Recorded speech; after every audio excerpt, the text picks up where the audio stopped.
The first time that I had Ms. Williams as a teacher, she would always be on the front door, picking up phones with a basket. And then I was like, man, so that's how you already know this teacher's gonna be strict. Johnitta first came from law enforcement, and I was assigned her to just help her. So that's kind of how that started. We became friends. So I tried to explain to her, you don't want to just see them in the classroom. See them someplace where you actually see who they are. When I was first told about home visits, I guess pushed a little point in my heart, like, this could be good. I just felt like it was bridging the gap between teachers and students. Anybody else? Oscar? I met Oscar about 3 years ago, so I had him in my law class. He is very outspoken, very intelligent, just determined to, be great in life. What else? Sales. Okay. This last summer, I actually got a job with my dad, and I was getting money that I wasn't ever getting before in my life. So when summer was about to be over, I told my parents, I was like, look, I don't want to go back to school. I want to keep working with my dad. At the beginning of the school, he was not here for a couple of weeks. Like, okay, he's really serious about wanting to work and not go to school.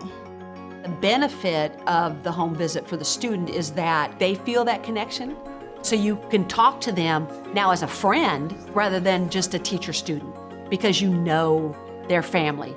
Nobody expects to see their teacher at their home with another teacher trying to have a conversation with their family. That made me happy because I was like, now I know that I could have a connection with her and trust her. His parents were very nice and just welcoming. The father had questions, very concerned about Oscar wanting to leave school to go work. And then she said, well, I'm not trying to force you, but I'll try to influence you because that's the most I can do. I was like, Oscar, you need to be at school. Motivating him and just telling him, like, finish this out. And then my dad one day, he said, you want to act grown, then you're gonna have to do what grown people do. I did it for a month, and dad was like, okay, look, your water bill, your electricity, and your mom cooked for you on these days, so you have to pay this much money to maintain one person. I didn't like it. I think that you have to kind of get out there and experience it. Figure it out on your own, like, okay, this isn't working.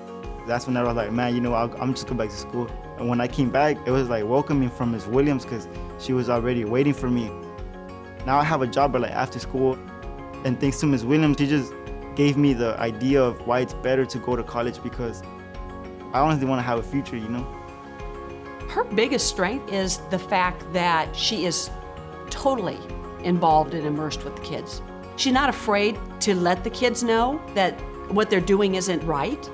My first year here, I had no connection with any students, and in my second year, I started doing the home visits. It definitely opened my eyes. I don't have to be so stern or so by the books. Just to open up a little more to the students and invite them into my world as they invite me into theirs. Oscar's gonna do well in life. I'm gonna really miss him once he graduates.